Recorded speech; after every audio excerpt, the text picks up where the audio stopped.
Code Talker by Joseph Bruchac. Chapter 13 Shipping Out to Hawaii. While we were learning to be code talkers, the war had gone on. By the end of August 1943, as our training ended, Admiral Nimitz was getting ready to stage amphibious assaults on the Gilbert Islands with the 1st and 2nd Marine Divisions. The 1st and 2nd had finally managed, after a long and bloody struggle, to secure Guadalcanal in the Solomon Islands. Most people in America, including those in the military, had thought the canal would be easy for the Marines to take. A few weeks, perhaps a month or two. The Japanese had been tougher than anyone expected. It took no less than 6 months of furious battle on land, on sea, and in the air. Now those Marines were back on Hawaii, resting and training for their next mission.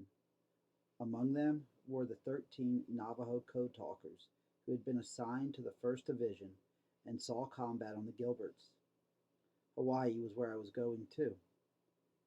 There I'd have further training work with those code talkers who'd experienced battle. I was excited at the thought. Not only was I going to meet other Navajo Marines who'd been under fire, I'd actually be going to one of those faraway exotic tropical islands that had previously only been names on a map for me. Hawaii. People said it was wonderful, like paradise on earth. Just thinking about it made me wonder what other wonderful places I'd get to see. Little did I know how many of those tropical islands would become all too familiar to me in the 2 years that lay ahead, and most of them would be the opposite of paradise during my stay. I was assigned to the Signal Corps of the 3rd Division, 2nd Regiment, 3rd Battalion. We were part of the South Pacific Forces commanded by Admiral Halsey. Scuttlebutt around the base was that the 3rd's job would be to take Bougainville, an enemy air base in the Solomon Islands where the Japanese were dug in deep. No one ever knows for sure where those rumors come from, but any Marine worth his salt can tell you that's not a bad idea to listen to the scuttlebutt. It may be closer to the truth than what your commanding officers say. Bougainville, I wondered, could it be as bad as the canal? Our 2 instructors, John Benelli and Johnny Menelito, were shipping out with us. They were excited and happy. I did not join the Marines to stand in front of a blackboard, Johnny Menelito said as a group of us sat around together in the mess hall on our last day at Camp Elliott. He reached into his shirt pocket and pulled out a new piece of chalk. With a big smile on his face, he handed it to Jimmy King. Jimmy and 3 other men in our 2nd class had been chosen to be the new instructors who'd stay behind and teach the next group of code talkers. Now, Johnny said, it is your turn to try to turn stubborn Navajo sheep herders into signalmen. Jimmy accepted that piece of chalk with as much seriousness as if it had been a medal. Thank you, Corporal, he said with a nod. Next time I see you, I will probably have to call you Tahate Bish Tagai, 1 silver bar. I shook my head. No, I said, not just a lieutenant. He will surely be Naki Bish Tagai, 2 silver bars. Captain Manolito. Johnny looked down at his plate and smiled. He was honored and a little embarrassed by the way we had teasingly praised him. We did not know how wrong we were. As far as I know, not one Navajo code talker was ever raised above the rank of corporal, just as none of us were ever given any kind of official recognition or honor from the time we enlisted until the surrender of Japan. In fact, most of us never even got to wear one of those dress blue uniforms, like that first one I saw on the Marine Corps lieutenant poster. We were kept invisible. It was partially because our true duty was kept such a secret from so many, but I think it was also because we were Indians in what was still, even in the Marines, a white man's world. It was easy to forget Indians. I never thought much about promotions at the time, though. There was too much else for me to concern myself with, for there was the journey we were about to take. My initial excitement about the trip had turned to worry. It was a long way from California to Hawaii with a lot of ocean in between. I was going to have to spend many days on a great boat out on the wide waters of the Pacific Ocean. I was not so worried about the Japanese as I was about getting onto that boat and all that water.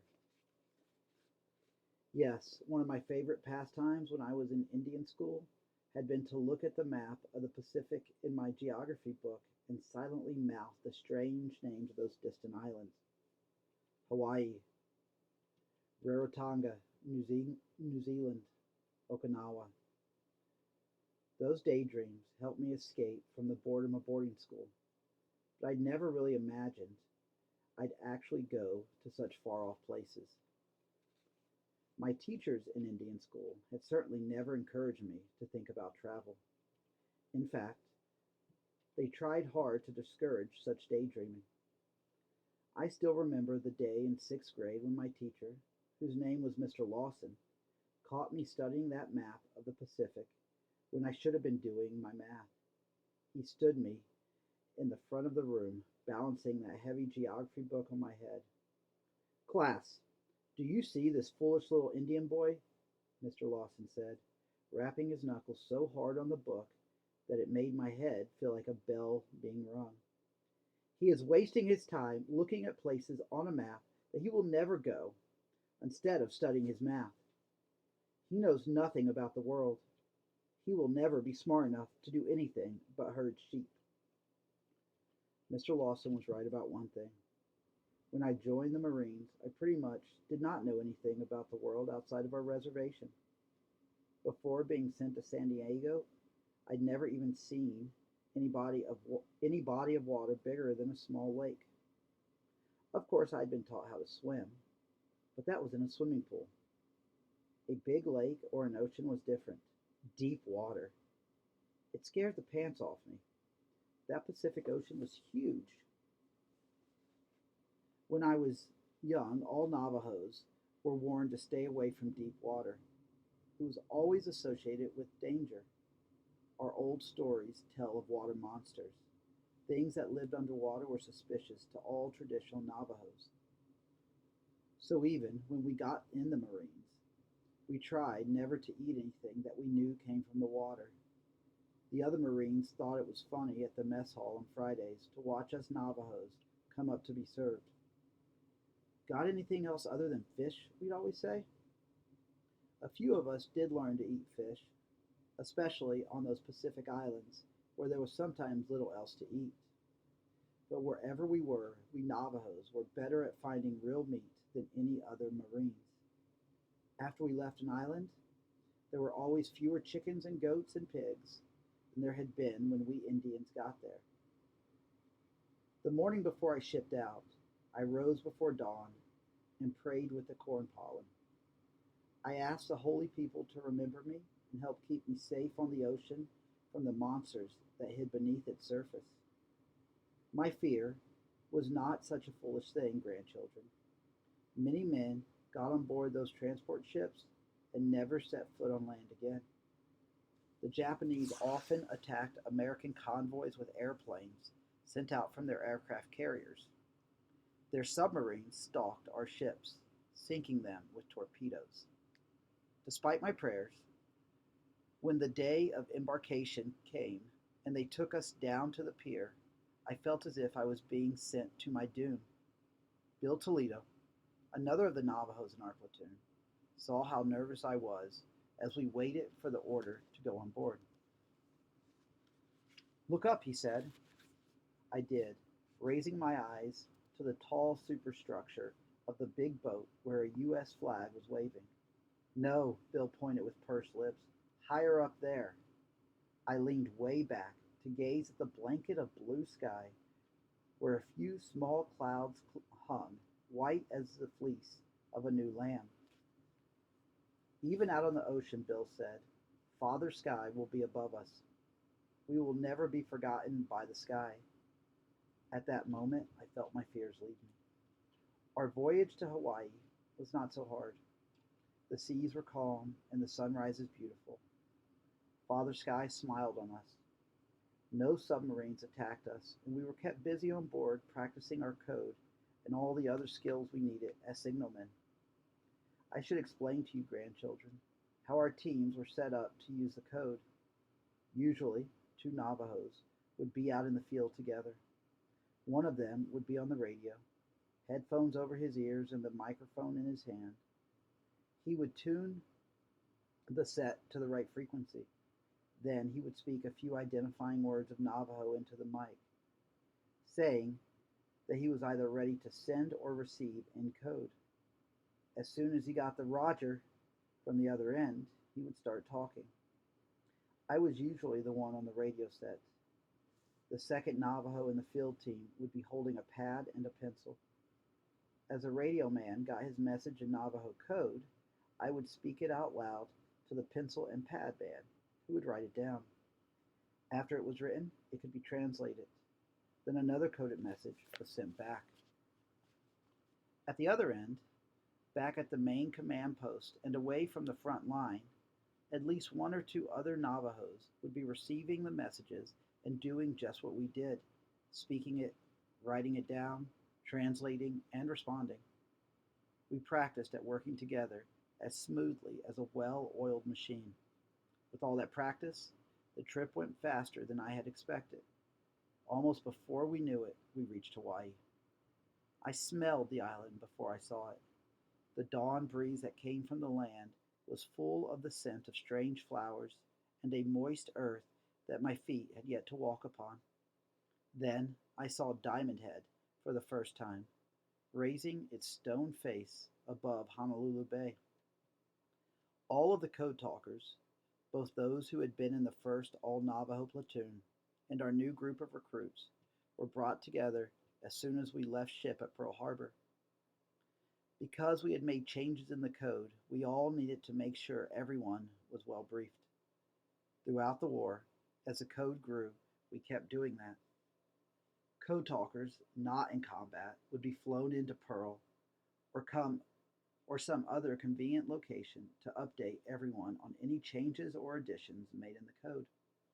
It was also a great time for us to catch up on news and learn what had been going on in the war. Because we shared so much information among ourselves, and because our code was used for the most important and secret messages, I doubt that any other group of Marines knew more about what was really going on than we Navajos. When that first afternoon briefing ended, I sat outside with Sam Begay and Bill McCabe, one of the code talker teams who'd already seen combat. The wind was coming in from over the ocean, and the palm trees were swaying.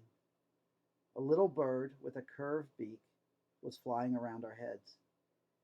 It was as blue as the sheen of water, and it just kept buzzing back and forth among the blood-red flowers of a tall bush that arched over me. It was all so beautiful, I could hardly believe it was real. "What was it like when you got to the canal?" I asked. Sam laughed. None of the officers on our landing craft knew what to do with us Indians. They'd been told we had our own special orders. So we just sort of strolled off the LC onto the beach like two sheep herders looking for a lost lamb. We were supposed to report directly to the commanding officer, Bill added, tapping his knuckles on the table. General Vandergrift. Nobody else. But the landing zone was chaos. We were so green that we didn't wait till we knew things were clear. We just wandered off. "Happy-go-lucky," Sam said. "Anybody seen a general around here?" "Wee," Bill chuckled. That was us. Dumb as sheep dung. Next thing we knew, we were up near the front line perimeter. We heard this whining sound coming out of the sky like the world's biggest mosquito. Looked up, and it was a Japanese Zero. Sam shook his head. "Diving in low over those coconut palms on a strafing run. Well, we hit the ground, holding on to our helmets while bullets splattered all around us." "With all the sand we ate," Bill said, smiling, "I figure each of us was about 10 pounds heavier by the time we got up again." They finally found the general and were sent by him to his signal officer, Lieutenant Hunt, who had also been cleared to know about the secret code. Even though it was late at night, Lieutenant Hunt decided to give the Navajo code a try. With Bill McCabe on one end and Sam Begay on the other, they sent a sample message over the radio. It was received, but not just by Sam Begay. Every American radio operator on Guadalcanal heard our message. Bill said, "Wee-hee, did they?" They started phoning in to report to headquarters that the Japanese were broadcasting on our frequency. They'd never heard Navajo before and assumed it had to be the enemy. Everybody was so upset, and it was such a mess, that Lieutenant Hunt called off the test for the night. From then on, every time a message was sent out in Navajo code, we had to start it off by saying Arizona or New Mexico in a loud voice to alert the other radio operators that we weren't the enemy. Sam tapped me gently on the arm. "You guys will have to do the same." "Next day," Bill said, "we picked up where we left off. We still had to prove ourselves. You see, neither the General nor Lieutenant Hunt believed what we were doing would work. No way, no how. Before our code, the only way a coded message could be sent was the white code. You know, that cylinder thing you set a coded message on and then send out by radio. Tick, tick, tick, like that, real slow. When Lieutenant Hunt gave us the message, I asked him how long it would take with white code. Sam added. He said at least 4 hours. I told him we could do it in about 2 minutes. Took us a little longer though, Bill said, seeing as how we wanted to make sure it was 100% right. 2 minutes and 30 seconds, Sam laughed. From then on, Lieutenant Hunt was a believer.